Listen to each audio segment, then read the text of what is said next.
ಮಕ್ಕಳು ಊಟನೇ ಮಾಡಲಿಲ್ಲ ಅಂದರೆ ಏನು ಮಾಡಬೇಕು? ಬರೀ ಜಂಕ್ ಫುಡ್ಡೇ ತಗೋತಾರೆ ಅಥವಾ ಫೋನ್ ಇಲ್ದಿರ ಊಟ ಮಾಡೋದಿಲ್ಲ.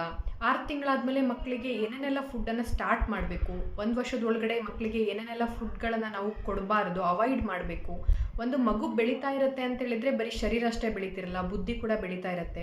ಯಾವುದೆಲ್ಲ ಒಂದು ಮಕ್ಕಳ ರೋಗ ನಿರೋಧಕ ಶಕ್ತಿ ಹೆಚ್ಚಿಸುವಂಥ ಆಹಾರಗಳು, ಬುದ್ಧಿಶಕ್ತಿ ಹೆಚ್ಚಿಸುವಂಥ ಆಹಾರಗಳನ್ನು ಯಾವ ರೀತಿ ಕೊಡೋದು, ಅವರಿಗೆ ಇಂಟ್ರೆಸ್ಟ್ ಆಗೋ ರೀತಿ ಯಾವುದೆಲ್ಲ ರೆಸಿಪೀಸನ್ನು ನಾವು ಕೊಡಬೇಕು, ಎಷ್ಟು ಕ್ವಾಂಟಿಟಿಯಲ್ಲಿ ಕೊಡಬೇಕು, ಇದೆಲ್ಲ ಡೌಟ್ಸ್ಗೂ ಕೂಡ ನೆಕ್ಸ್ಟ್ ಸಂಡೇ ನನ್ನ ವರ್ಕ್ಶಾಪಲ್ಲಿ ಎಲ್ಲ ಪ್ರಶ್ನೆಗಳಿಗೆ ನಾನು ನಿಮಗೆ ಡೀಟೇಲಾಗಿ ಉತ್ತರ ಕೊಡಲಿಕ್ಕೆ ಪ್ರಯತ್ನ ಮಾಡ್ತೀನಿ. ಒಂದಂತೂ ಭರವಸೆ ಕೊಡ್ತೀನಿ, ವರ್ಕ್ಶಾಪ್ ಆದಮೇಲೆ ಡೆಫಿನೆಟ್ಲಿ ನೀವು ನಮ್ಮ ಮಕ್ಕಳು ಊಟ ಮಾಡ್ತಿಲ್ಲ ಅಂತ ಎಲ್ಲೂ ಕೂಡ ವಿಸಿಟ್ ಮಾಡುವಂಥ ಅವಶ್ಯಕತೆ ಇರೋದಿಲ್ಲ.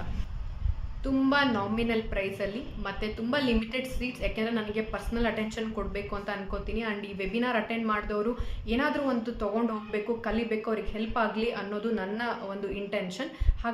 ಹಾಗಾಗಿ ನೀವು ಇಂಟ್ರೆಸ್ಟೆಡ್ ಇದ್ದರೆ ಫುಡ್ ಅಂತ ಟೈಪ್ ಮಾಡಿ, ನಿಮಗೆ ಡೀಟೇಲ್ಸನ್ನು ನಾವು ವಾಟ್ಸಪ್ ಮಾಡ್ತೀವಿ. ಇದು ನಿಜವಾಗ್ಲೂ ಒಂದು golden opportunity. Don't miss the opportunity. Thanks for watching. Happy parenting.